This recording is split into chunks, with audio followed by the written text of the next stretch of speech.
पहली बात, श्री भगवान की कृपा के बगैर सत्संग का मुहूर्त नहीं होता और भगवान की कृपा के बगैर संत संग नहीं होता और भगवान की कृपा के बगैर ये सुअवसर नहीं मिलता जहां तुम ब्रह्म विद्या का श्रवण कर सको। जैसे पूरे भारत में अगर मैं कहूं तो कितने प्राइमरी स्कूल होंगे? कई लाख होने चाहिए, बल्कि करोड़ों होने चाहिए। उन करोड़ों प्राइमरी स्कूलों के बाद नंबर आता है हायर सेकेंडरी स्कूलों का, तो वो थोड़े कम हो जाते हैं, कॉलेजेस उससे कम और यूनिवर्सिटी उससे भी ज्यादा कम हो जाते हैं। तो हमारे इस ज्ञान की राह पर, इस धर्म की राह पर भी ऐसे ही होता है। पहले बहुत बड़ी संख्या होती है उनकी जो प्राइमरी स्कूल में है। प्राइमरी स्कूल का मतलब क्या है? जो अपने आसपास मंदिर में जाते हैं, भगवान को नमस्कार करके फिर अपने काम धंधे को जाते हैं। पर जब जाते हैं तो साथ में एक प्रार्थना लगा देते हैं कि हे श्याम सुंदर प्यारे, जल्दी लॉटरी निकलवा दो, जल्दी दुकान बड़ी करा दो, जल्दी बिजनेस अच्छा करा दो, ए चक्रधारी कुछ ऐसा चक्र चलाओ कि शादी हो जाए, और शादी हो जाए तो फिर कहते बच्चे हो जाए, और बच्चे हो जाए तो फिर मेरा मकान बड़ा हो जाए। मतलब दुनिया की चाहतें उसको भगवान के घर तक लेके जाती हैं। तो अब ऐसे लोगों की संख्या बहुत बड़ी है। और फिर इसके बाद वो लोग आते हैं जो लोग डर से भगवान के घर जाते हैं कि मेरा जो अच्छा अच्छा सब है संसार वो बिगड़ नहीं जाए, तो भगवान आपकी कृपा बनी रहे। मेरा मन डरता है कि मेरे बच्चे ठीक रहे, मेरा पति ठीक रहे, मेरी पत्नी ठीक रहे, मेरे माँ ठीक रहे, जो मेरे पास है वो मेरे हाथ से निकल नहीं जाए। दो कारण होते हैं ज्यादा करके लोगों के भगवान के द्वार पर जाने के। एक होता है उनका लोभ, एक होता है उनका भय। शोक नहीं हो जाए, कोई रोग नहीं हो जाए, लड़ाई झगड़ा नहीं हो जाए, सिर पर मुसीबत नहीं आ जाए, और अगर आ गई तो फिर और जोर से जाता है कि भगवान आप ही बचाइए, आप ही बचाइए। जैसे ग्राह को बचाया आपने, ग्राह से बचाया हाथी को आपने, गज को, ऐसे मुझे भी बचाइए। जैसे प्रहलाद को बचाया अग्नि में जलने से, पहाड़ से गिरने में, ऐसे प्रभु मुझको भी बचाइए। तो श्रीमद् भागवत में हम जितने भक्तों की कथाएं पढ़ते सुनते हैं, तो उसमें तकरीबन उनकी मुसीबतों को दूर करने के लिए श्री भगवान की अपार कृपा जो है वो मिलती है।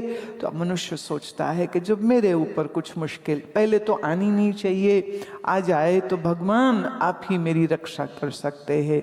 रक्ष माम त्राही माम।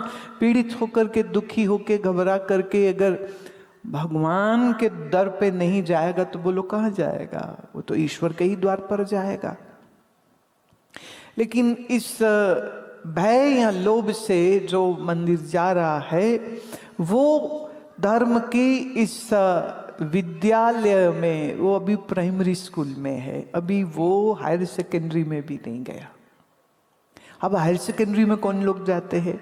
हायर सेकेंडरी में वो लोग जाते हैं जो अपने जीवन में धर्म का पालन करने लग जाते हैं। जैसे उनके घर में सुबह की शुरुआत शंख के नाद से होती है, आरती होती है, परिवार सारा बैठ करके आसन में गायत्री का जप करता है, अपने इष्ट मंत्र का जप करता है, और जप करने में अब कुछ आनंद आता है, मन को सुख भी मिलता है। और ये जो धार्मिक अनुभूति उसको रोज रोज मिलती है। मैं अब हायर सेकेंडरी वाले बच्चे कौन से हो गए, ये वो बच्चे हो गए हैं जो अपने घर में श्रीमद् भागवत पुराण पढ़ते हैं, अथवा शिव पुराण पढ़ते हैं, अथवा देवी पुराण पढ़ते हैं, अथवा भक्त माला पढ़ते हैं, अथवा संतों की जीवन गाथाओं को सुनते और पढ़ते हैं। किसी का बुरा नहीं करते, हमेशा नित्य अच्छे अच्छे कर्म करते हैं, जो बेईमानी नहीं करते, जो भ्रष्टाचार नहीं करते। अब ना यहाँ आके थोड़ी ना मुश्किल हो जाएगी और तुमको आसान भी हो जाएगा कि मैं किसको कहती हूँ कि ये प्राइमरी स्कूल वाला बच्चा है धर्म के, और ये अब हायर सेकेंडरी वाला है। जो प्राइमरी वाला है ना, वो तो कहीं भ्रष्टाचार भी करता है, जब रिश्वत भी लेता है तो वो भी कहता है हे भगवान आज पैसे ठीक ठाक ले लूँ, मिल जाऊँ, कहीं पकड़ा ना जाऊँ मैं। ये प्रार्थना करके जाता है, क्योंकि भैया आजकल विजिलेंस वाले पीछे पड़ जाते हैं, कोई फ़ोन में रिकॉर्डिंग कर ले, कोई सीसीटीवी कैमरे में रिकॉर्डिंग ना मुझे कर ले, तो वो डरता है। तो वो भगवान को कहता है कि प्रभु आज जो ना मैं साफ साफ निकल जाऊं, कुछ गड़बड़ नहीं हो जाए। झूठ बोलने में जिसको जरा भी संकोच नहीं होता, भ्रष्टाचार करने में संकोच नहीं होता, लोगों के हक का पैसा खाने में जिसको संकोच नहीं होता। कभी कभी तो मैं ये भी देखती हूँ कि ये जो ऐसा पाप अपराध करते हैं, वो अपने पाप अपराध से के बोझ से बचने के लिए उतना ज़्यादा धर्म भी करते हैं, मंदिरों में दान बड़ा बड़ा देते हैं, रुपया पैसा भी खूब देते हैं। तो एक वो है जो भ्रष्टाचार करते मैं पकड़ा न जाऊं इसलिए दान कर रहा है, इसलिए पंडित जी से यज्ञ आदि करवा लेता है।